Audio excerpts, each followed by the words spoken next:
Happy Friday, wherever you may be checking in from. Welcome. So, welcome to my YouTube channel. And what I'm mainly going to be talking about is lifestyle business hacks. And it's based on my previous experiences and experiences that I'm actually experiencing and have overcome as well. So, I'm trying to move something that is in the way here. I've got my cheat sheet with me. Apologies for the for the background noise. Oh, I think I know what it is. So I just adjust my camera just a little bit. Yeah, it's interesting how, okay, this might be a little bit better. Okay, so what I wanted to talk about today was leadership and management tips. But what I was going to say that is interesting is that when you are trying to come online, like I've been trying to come online for the past half hour, it has either been a tech issue, a lighting issue, or something else or rather has happened. And I don't know if you've ever experienced this. If you have, yeah, who is there with me, do leave a comment below and let me know whether like it's a whole orchestra, that's what I'll call it. Before you come online, something ultimately happens and then you're thinking, am I actually going to go on live, because there's so many disruptions. And part of it, it's you're putting it off, and some people never actually go through this threshold of actually recording because the lighting is off and something else or rather happens. So today, that's what's been going on in the background before I even got on live, because I was just like, oh, my positioning is not right, the lighting is not right, this and this. Then I thought, you know what, let me just come on live and share the message. That is the ultimate most important thing that I wanted to share with you. And this is especially if you are in a career which pertains to leadership and management, or you're looking to develop in that area, or you're establishing your lifestyle business, which is basically an online business, and you're thinking about ways to improve your leadership and management skills. So leadership and management skills. And before I even go into what I was going to discuss with you, my name is Chiko Matenda and I am checking in from the UK. So if anybody's in the UK right now, leave a comment below and let me know where you're checking in from. And if you've been to the UK, I'd also love to hear from you, as well as anybody else who's checking in from all over the world. So I used to be in leadership and management, and it's spanning over a 10-year period where I slept walk through my career. That's what I'll call it. I slept walk through my career. And how this happened was that I went into a career knowing that I only wanted to learn in order then to be able to leave and start my own business. And I didn't know what that business would look like.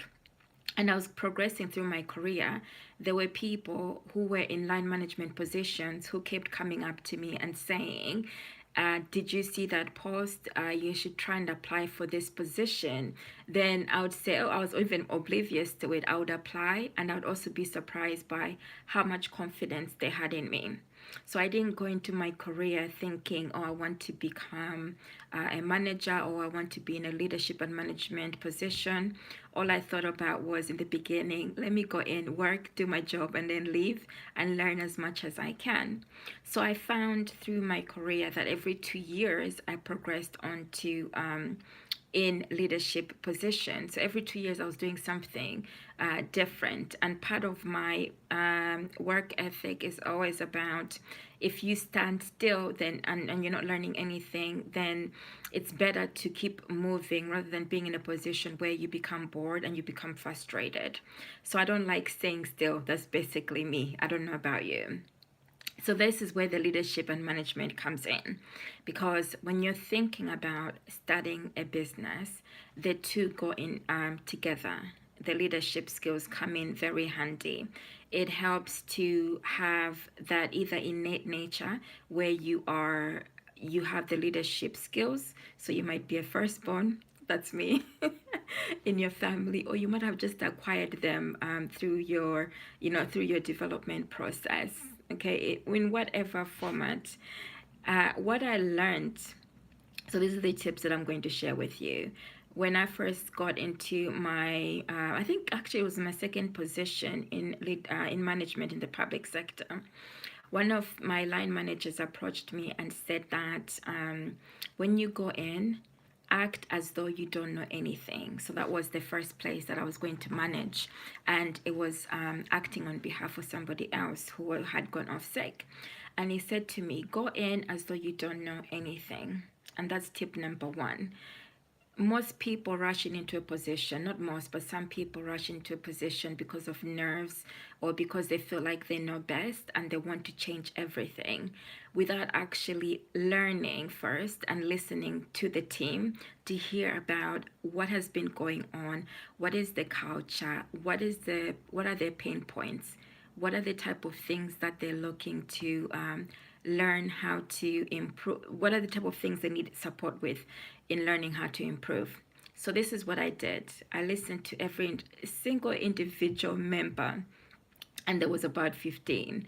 I listened to what their pain points were, what their key strengths were, and where they felt like there were things that were repetitive, were taking too much of their time, and where they felt like things could be a little bit easier. So I'm system based and I'm analytical, and it's no coincidence that I fell into quality and management role where basically I was looking at systems. So that's what I did in the beginning. I sat with the teams, I met with them, we discussed openly in team meetings, and if there was any fear and anxieties, that was also addressed. So that's number two. Number two, the key is about communication, communicating clearly with your teams about, even if you're in your own you don't have any team members, but it's about how you go about in your communication and understanding people so that you can address their needs. So if you have no team members, it's about, are you listening to your prospective clients' needs so that you can then provide the service, the actual service that they're looking for, not based on what you think is best, but based on what they're saying they need in order to make their life easier. So the same would apply to staff members as well. Then true leaders as well, how they show up is that you're willing to put your hands up if you don't know anything. You're willing to be open to learning and development, and you're also willing to be open to taking on board constructive criticism as something that's not personal, but as something that is a learning and development process and as part of your growth area. Okay, so I'll give you an example. When I used to work with small business owners, which was over like 350 business owners, the true leaders that showed up were the ones that were willing to engage with us and learn as part of their contracting process. The ones who came in a combative way or showed up in that way, part of it, when I look at it that way, I look at it that that person is coming from a place of lack of. So fear of something, fear of knowledge, fear of not knowing their background, or also knowing how to, in terms of their skills and development, they haven't attained as much as they should have done. So rather than coming together mutually, it ends up being something that's of conflict. And that's where people miss out on listening to what their staff teams might be saying, to what their customers might be saying. Okay, people who are trying to help you look at it as though it's something that it's part of your learning and development process. Even if you feel like you know it, there's always going to be room to learn from somebody else's perspective. And it also shows that out of a mutual respect, you respect that person, no matter what level they may be in. Even if you feel like, they're in a senior position, senior people, it is a label. Okay, it is just a label. It is about human beings getting together, listening to each other, and being attentive to each other's knowledge. So what I found was that the people who implemented what they were advised of or what was recommended for them, these were the managers that I was working with to help them improve and turn around their businesses. They were willing to take on board the action points that we had outlined for them as key areas of improvement. The other managers who were not that responsive, it made it much difficult for their business to improve over time. So it wasn't doing them any favors. It was making their business worse. Okay, so if somebody comes and provides you advice and guidance, look at it with an open mindset. Take away what you may from it and then implement based on what you believe is going to be the ultimate best, because the business world, the economy is constantly changing, and there's always going to be other people who have a fresh pair of eyes and a different perspective who may also benefit your business.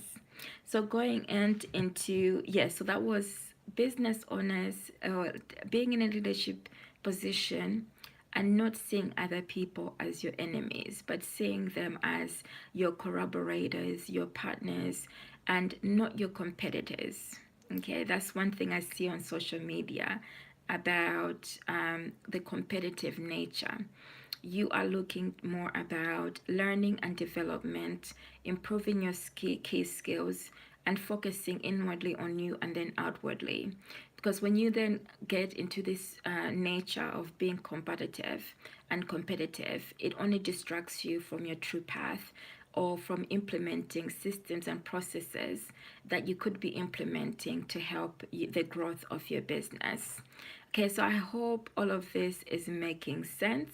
And if there's any questions, feel free to leave them below, and I will also respond after this live session has completed. And if I've been speaking very fast, it's let me know as well. If you've missed anything, then I think I'm just enthused today because there's been plenty going on. Yes, and then going on into another area, the blame game. The blame game does not help. It is about taking the ownership, saying that, yes, I made an error. How can I improve this? And then bringing on board the people you believe can help you to improve that area. It doesn't help to blame other people, other staff members, to say it was their fault, because I believe a true leader takes on the responsibility. And then if another staff member made an error, it's about implementing a learning and development path line for them to help them improve and to give them that opportunity to learn from any errors that they may have made, and then supervising them, whether it's you or somebody else. That is always essential. The regular supervision, no matter what business you're in, it is important to have those regular meetings and one-to-one sessions with your staff members, whether you're doing it directly yourself or somebody else is doing that on your behalf, because this is where the growth comes for your business. You want happy people who are working for you. You also want happy customers because you're there listening to what their concerns are as well. Then identifying, this is what true leaders are great at, being able to identify skills within staff members and not looking at them as your competitors. Okay, so if you're looking at them as being your competitors, it will minimize any other opportunities for you, and that's a guarantee. You want to be able to, and this is what I experienced. That's why I was able to go into different levels. The managers who said to me, go and apply for different positions, were strong. They had a foundation. They were grounded within themselves. They were learners, continuous learners. And so when they saw other opportunities, they didn't see it as though it was being taken away from them. When you give to others, they will remember you. So they're significant people who've helped me along my path. They are people that I'll be connected for my entire life because of the advice and the guidance that they gave to me. So I'm willing to give back to them because they were so willing to share their knowledge. They were so willing to also let me progress. And so I do the same, is that I pass on the same mannerisms of what I learned from other leaders. and it's about passing on the torch to somebody else. Okay, so identifying key skills in people so that you can enable them to grow, it only makes your life much easier as well. Delegating, being able to confidently delegate, because just imagine if you're not feeling well or if you need a break.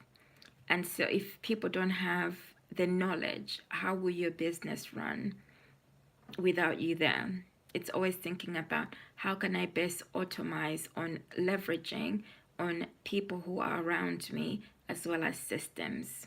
So I'm going to leave you with the last one. The last one is about the system space. Whatever you do, always think about how can I create a system and process in everything that I'm doing, and take ownership in having it written down as a process, as a procedure, so that when you first employ your first person, or even the existing staff, have something that is live that they can refer to and follow that process, so that your business continues to run in a healthier way rather than being reactive to issues. People or your staff members will know the systems and processes to follow as well. And I'm just looking to see if I've got anything else. Oh no, I think I've talked about most of it. So leadership is about taking responsibility and ownership, looking to learn before implementing anything, hearing back from staff members what their concerns are, then taking action based on that, because then it creates a cohesive team, and it also enables the staff to take responsibility into the business itself. Written policies and procedures, having them in place, and being open to learning from others, regardless of which position they're in. This is what will help you as an individual to grow, and will also give your business the long term longevity in terms of growth. So I'm going to leave it there for today, and look forward to connecting with you soon. So on this platform, which is YouTube, I'm going to be coming on more on a weekly basis, and that's most likely to be Wednesdays, where I will upload a video or I'll do a live session around this time, which is about 5 o'clock UK time. And then Mondays, I may also pop up and do a motivational video as well. So watch this space and come back and look for anything else that I may discuss, which is in relation to lifestyle business hacks. And if you find anything that resonates with you, then do also feel like if it adds value to somebody else, do share my video out as well. So I'll leave it here for today, and I look forward to connecting with you real soon. Bye for me for now.